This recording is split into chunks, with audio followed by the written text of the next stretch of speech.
नमस्ते जी, मैं पंकज वर्मा स्वागत करता हूं आपका हमारे YouTube चैनल पे।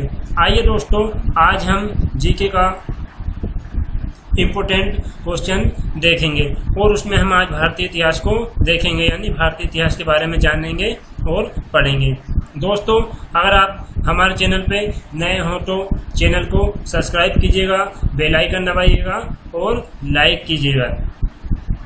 दोस्तों, आज हम भारतीय इतिहास को पढ़ेंगे और उसके बारे में आगे हमारा आज टॉपिक है भारतीय इतिहास में मगध साम्राज्य। मगध साम्राज्य के बारे में हम पढ़ेंगे, यानी कि मगध साम्राज्य पे किन किन राजाओं ने राज किया।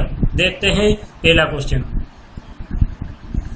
दोस्तों, पहला क्वेश्चन हमारे सामने इस प्रकार है। हर्यक वंश 544 से 412 ईसा पूर्व के अधीन मगध साम्राज्य शक्तिशाली होकर उभरा, यानी कि जो मगध साम्राज्य था उस पे हर्यक वंश के राजाओं ने राज किया और उस समय बहुत ही ज्यादा शक्तिशाली होकर मगध साम्राज्य उभरा। आगे देखते हैं। हर्यक वंश का प्रथम शासक बिंबिसार 544 से 492 ईसा पूर्व था। वह बौद्ध धर्म का अनुयायी था, यानी कि उसने 544 से 492 ईसा पूर्व तक राज किया और वो बौद्ध धर्म को मानता था। दोस्तों, देखते हैं आगे क्वेश्चन। बिंबिसार ने ब्रह्मदत्त को हराकर अंगराज को मगध में मिला लिया और अपने पुत्र अजातशत्रु को सौंप दिया, यानी कि जो बिंबिसार था बहुत ही शक्तिशाली राजा था। इसने अंग के राजा को हराया और उस राज्य को अपने पुत्र को सौंप दिया। आगे देखते हैं। बिंबिसार ने राजगृह का निर्माण कर उसे अपनी राजधानी बनाया, यानी कि दोस्तों इसने एक नगर का निर्माण किया और उसी नगर को अपनी राजधानी बनाया। दोस्तों, अगला क्वेश्चन देखते हैं। महात्मा बुद्ध की सेवा में बिंबिसार ने अपने राज्यवेद जीवक को भेजा, यानी कि महात्मा बुद्ध की सेवा करने के लिए उसने अपने राज्यवेद जीवक को भेजा। बिंबिसार की अवंती के राजा प्रयोग से घोर शत्रुता थी, यानी कि अवंती यानी कि उज्जैन, यहाँ के राजा से बिंबिसार की घोर शत्रुता थी। लेकिन कुछ समय पश्चात दोनों राजाओं में मित्रता हो गई थी, यानी कुछ समय पश्चात दोनों राजा दोस्त बन गए थे। अवंती के राजा प्रयोग जब पांडु रोग यानी कि पीलिया रोग से ग्रसित थे, उस समय भी बिंबिसार ने अपने वेद यानी कि जीवक को भेजा उनकी सहायता के लिए। दोस्तों, देखते हैं आगे। बिंबिसार ने वैवाहिक संबंध स्थापित कर अपने साम्राज्य का विस्तार किया। इसने कौशल नरेश प्रसेनजीत की बहन महाकोशला से वैशाली के चेतक की पुत्री चेलना से तथा मध्य प्रदेश आधुनिक पंजाब की राजकुमारी क्षेमा से शादी करता था ये और अपने राज्य की सीमा का विस्तार करता था। बिंदुसार की हत्या उसके पुत्र अजातशत्रु ने कर दी और वह 492 ईसा पूर्व मगध की गद्दी पर बैठा, यानी कि जो इसका पुत्र था अजातशत्रु, इसी ने अपने पिता की हत्या कर दी और गद्दी पे बैठा और इसने आगे राज किया। अब कौन आता है राज करने के लिए? अजातशत्रु। अजातशत्रु का उपनाम कुणविक था। अजातशत्रु प्रारंभ में जैन धर्म का अनुयायी था। दोस्तों, जो अजातशत्रु के पिता थे वो बौद्ध धर्म को मानते थे, लेकिन इनका जो पुत्र था अजातशत्रु वो जैन धर्म को मानता था। अजातशत्रु के सुयोग मंत्री का नाम वार्षकार था। इसी की सहायता से अजातशत्रु ने वैशाली पर विजय प्राप्त की। दोस्तों, देखते हैं अगला क्वेश्चन। अजातशत्रु की हत्या उसके पुत्र उदयन ने 460 ईसा पूर्व में कर दी और वह मगध की गद्दी पे बैठा, यानी कि अजातशत्रु ने उसके पिता की हत्या कर दी और अजातशत्रु की हत्या उसके पुत्र उदयन ने कर दी। उदयन ने पाटलिपुत्र की स्थापना की तथा उसे अपनी राजधानी बनाया, यानी कि मगध की राजधानी बनाया। उदयन भी जैन धर्म का अनुयायी था। दोस्तों, ये बहुत ही इम्पोर्टेंट क्वेश्चन है, यानी कि जो इनके दादा थे बिंदुसार वो बौद्ध धर्म के अनुयायी थी और उदयन जैन धर्म के अनुयायी। हर्यक वंश का अंतिम राजा उदयन का पुत्र नागदशक था।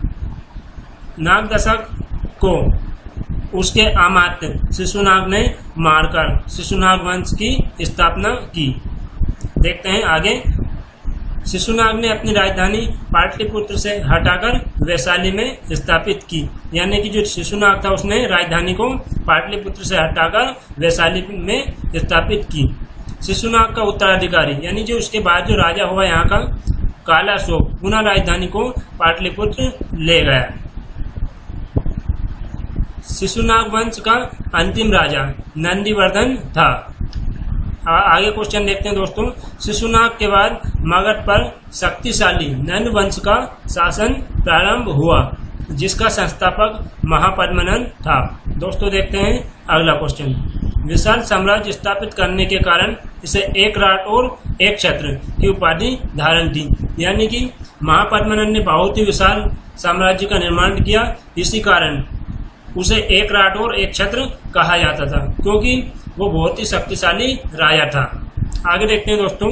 नंद वंश का अंतिम शासक घन्नानंद था या सिकंदर के समकालीन था। इसे चंद्रगुप्त मौर्य ने युद्ध में पराजित किया और मगध पर एक नए वंश मौर्य वंश की स्थापना की। यानी कि जो चंद्रगुप्त मौर्य थे इन्होंने चाणक्य की सहायता से घन्नानंद को मार दिया और यहाँ पे मौर्य वंश की स्थापना की। आगे देखते हैं दोस्तों। अब सिकंदर आ जाता है क्योंकि सिकंदर भी इन्हीं के समकालीन था, इसलिए हम कुछ सिकंदर के बारे में भी थोड़ा जान लेते हैं। सिकंदर का जन्म 356 ईसा पूर्व में हुआ था। सिकंदर के पिता का नाम फिलिप था और ये फिलिप कहाँ के राजा थे? मकदूनिया के राजा थे। सिकंदर अरस्तु का शिष्य था। यानी जो सिकंदर था वो अरस्तु का शिष्य था। दोस्तों देखते हैं आगे। ईरान को जीतने के बाद सिकंदर काबुल की ओर बढ़ा जहां से खैबर दर्रा पार करते हुए वह 326 ईसा पूर्व में भारत आया। उसका सेनापति सेल्यूकस निकेटर था। आगे देखते हैं दोस्तों। सबसे पहले उसने तक्षशिला को जीता जिसके शासक अंबी ने न केवल सिकंदर के सामने आत्मसमर्पण किया बल्कि उसका सहयोग करने का भी वादा किया। यानी जो तक्षशिला का राजा अंबी था इसे सिकंदर ने पराजित कर दिया। जब वो पराजित हो गया तो उसने पराजित होता दिखा तो उसने आत्मसमर्पण कर दिया सिकंदर के सामने और उससे बोला कि हम आपका सहयोग भी करेंगे। अगला क्वेश्चन देखते हैं दोस्तों।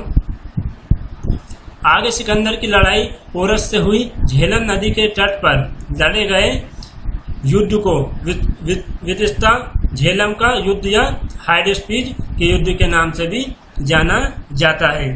यद्यपि सिकंदर ने पोरस को पराजित किया किंतु उसकी बहादुरी से प्रभावित होकर उसे उसका राज्य वापस लौटा दिया। यानी कि सिकंदर ने उसके पास नहीं रखा। आगे देखते हैं दोस्तों। बहुत ही इंपॉर्टेंट क्वेश्चन है। सिकंदर का प्रिय घोड़ा बाउकेफला था। इसी के नाम पर इसने झेलम नदी के तट पर बाउकेफला नामक नगर बसाया। यानी कि इसका निर्माण किया।